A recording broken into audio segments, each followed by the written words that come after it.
राजधानी लखनऊ में स्थित केजीएमयू के कुलपति से हमारे संवाददाता ने खास बातचीत की और देखिए कैसे क्या हम करके कोरोना की इस संक्रमण से बच सकते हैं उन तमाम एहतियातों के साथ। देखिए इस खास खबर को। सबसे पहले मैं ये बताना चाहूँगा कि विश्व में 98% कोरोना वायरस के मरीज माइल्ड नेचर के हैं, केवल 2% मरीज गंभीर हैं।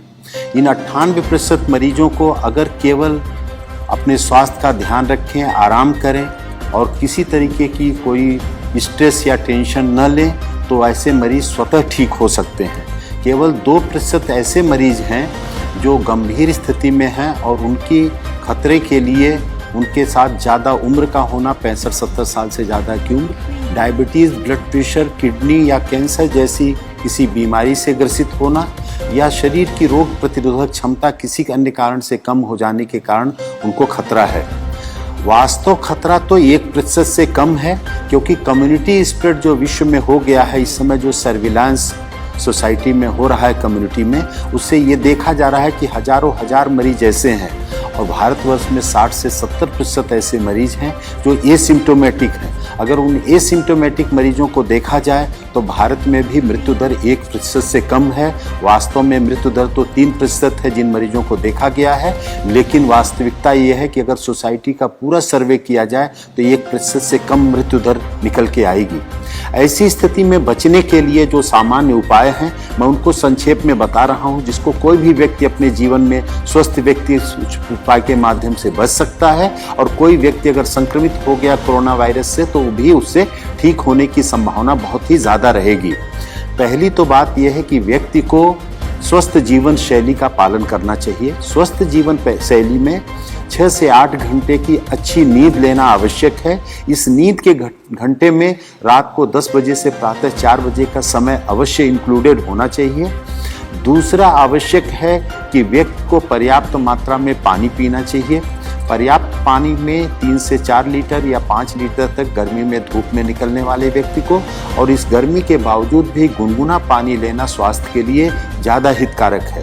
तीसरा जो अति आवश्यक विषय है कि सुपाच्य पौष्टिक भोजन लेने की आवश्यकता है समय समय से, और फलों और सब्जियों का बहुतायत में प्रयोग करने की आवश्यकता है। इस समय पे fast food, junk food, cold drink, ice cream, इन सब से बिल्कुल बचने की आवश्यकता है। स्मोकिंग से बिल्कुल बचने की आवश्यकता है। और कुछ ऐसी औषधियां हैं जो पूरा विश्व जिनकी गुणवत्ता को मानते हुए प्रयोग कर रहा है, वो भारत के आयुर्वेद में भी प्रचलित हैं, उनका भी प्रयोग करने की आवश्यकता है बचने के लिए और इलाज की दृष्टि से भी। इसमें सबसे आवश्यक है जो सिट्रस फ्रूट्स हैं, नींबू, संतरा, मौसमी, उनका सेवन करना। नींबू को गुनगुने पानी में डाल करके अदरक के टुकड़े के साथ अगर उनको उबाल के लिया जाए तो वो रोग प्रतिरोधक क्षमता भी बढ़ाता है और कोरोना में ठीक होने की संभावना भी बढ़ावा देता है। उसके साथ गिलोय रोग प्रतिरोधक क्षमता बढ़ाती है। गिलोय का काढ़ा लेना या अदरक, काली मिर्च का काढ़ा लेना तुलसी के पत्ते के साथ उबाल करके सुबह शाम लेना भी इसमें हितकर है। दिन भर गर्म पेय पदार्थ लेते रहना, जैसे हर्बल टी है या ग्रीन चाय का प्रयोग करना भी इसमें स्वास्थ्य के लिए हितकर है। हल्दी का भी ऐसा प्रभाव देखा गया है कि रोग प्रतिरोधक क्षमता भी बढ़ाती है, वायरल इन्फेक्शन से बचत करती है। तो हल्दी दूध में डाल करके साथ में अगर काली मिर्च को भी प्रयोग किया जाए, खास तौर से हल्दी 4 तो काली मिर्च 1 के अनुपात में अगर दूध में डाल करके लिया जाए तो ये भी कोरोना इन्फेक्शन में सहायक है।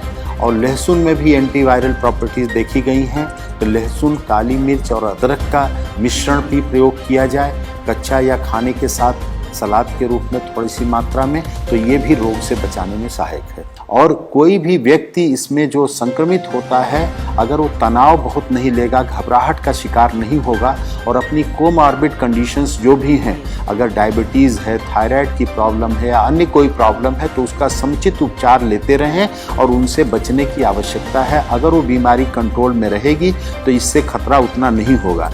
और एक सौभाग्य की बात है कि प्रारंभ में माना जाता था कि गर्भवती महिलाओं के लिए, बच्चों के लिए भी ये बहुत खतरनाक बीमारी हो सकती है, लेकिन जो भारत में देखा गया है कि गर्भवती महिलाएं भी बहुत जल्दी ही शीघ्र वायरल फ्री होकर के डिस्चार्ज हो रही हैं। हमारे किंग जॉर्ज चिकित्सा विश्वविद्यालय में 2 महिलाएं 6 महीने और 8.5 महीने की प्रेगनेंसी के साथ 5 दिन से कम समय में वायरल फ्री होकर के डिस्चार्ज हो गई। छोटे बच्चों में भी 3 महीने का बच्चा, एक गोरखपुर में, हमारे यहाँ 2.5 वर्ष का एक बच्चा, उत्तर प्रदेश में एक और 9 महीने का बच्चा, ऐसे महाराष्ट्र में भी छोटे बच्चे नवजात शिशुओं को वायरस इन्फेक्शन से, इस कोरोना वायरस से मुक्ति बहुत ही शीघ्र मिल गई। तो उन बच्चों पर भी ध्यान देना है और ख़ास तौर से जो ध्यान देने की आवश्यकता है कि इसके लिए कोई वायरल एंटीवायरल ड्रग नहीं है, कोई वैक्सीन नहीं है, अतः सोशल डिस्टेंसिंग या फिजिकल डिस्टेंसिंग का पालन करें, हाथ को बार बार साबुन पानी से धोते रहें या हैंड सैनिटाइजर का प्रयोग करें और बाहर निकलते समय मास्क का नियमित रूप से यदि कोई प्रयोग करे तो वो बच सकता है। और यही इस वायरस की लड़ाई के लिए सबसे बड़ा साधन है। और अपने को बचाएं, दूसरों को बचाएं। इस संदेश से जितना भी अपने को लाभान्वित करें, दूसरों को बता करके लाभान्वित करें, वही इस मानवता की बहुत बड़ी सेवा होगी। आपको बहुत बहुत धन्यवाद।